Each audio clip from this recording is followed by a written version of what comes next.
It's your girl Brittany here, and I am on video number 2 of Spirituality Made Simple with Brittany Rose Wellness. And I wanted to talk to you about yoga and how I started my own spiritual journey. So, in the first video, I talked about how yoga was a bridge to mine, and like I had mentioned, I had an abrupt move. I had already lost 70 pounds. I was working multiple jobs. I had already started becoming a serial entrepreneur. So I had my multiple businesses. But yet I kept burning out. I kept having terrible asthmatic flare ups.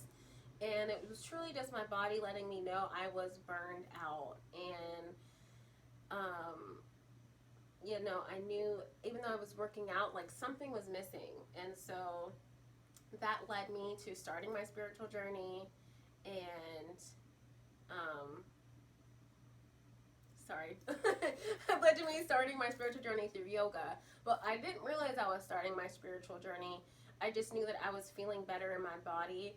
And naturally, doing yoga, it opens your minds to new things. So it led me to wanting to become a yoga teacher. So I signed up and I started my yoga teacher training courses.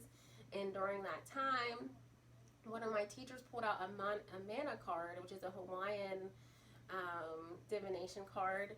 And I was hooked on card divination ever since then. So that was like another peak to my spiritual journey, as I am an intuitive reader now. And pretty soon after that, I was working with the chakras. And in more recent few months, I've become Reiki certified. So now I'm a yoga teacher, I'm Reiki certified. And just overall, it's a beautiful unfolding journey for me. It started with yoga, moved to cards, which grew to strengthening my intuition, to being comfortable enough to say I'm a reader. And I pulled tarot cards. And so I just wanted to give you a little bit of a journey. Mine started about 4 years ago. I will say for the first 3, I felt all over the place. Like I was up and down in the shadow work and the inner child healing and all of the mix and the sauce, not really knowing what I was doing, because the spirituality can be a pretty big place to start. So if you don't have the foundations of knowing yourself, having a positive mindset, or at least an open one, it can be like getting into the deep end of a pool where it doesn't feel good. So and I just want to talk about yoga and why it's a great place for people who want to get into spirituality, yet they're beginners. So yoga, in a simple definition, is connecting movement with breath and bringing unity to mind and body.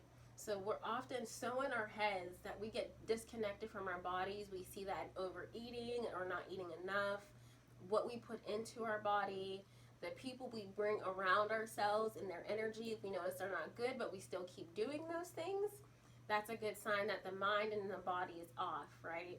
And so yoga brings that together just by simplifying things, connecting the breath with movement, and instilling that peace in yourself on your mat.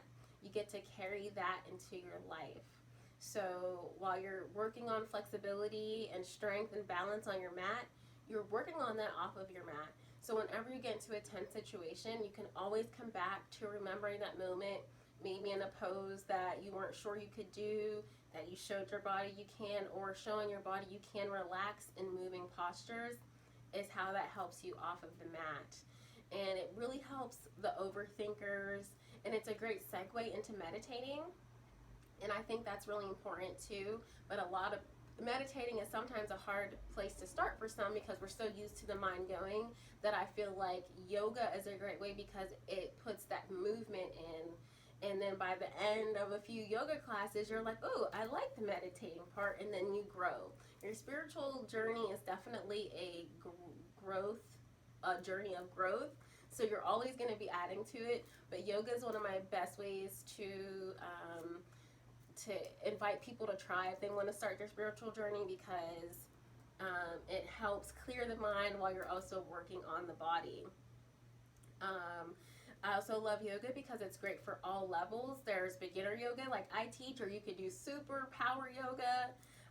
It all feels so good after. I do different modalities. I teach beginner yoga, but I kind of go for more of the power, stretchy kind of classes.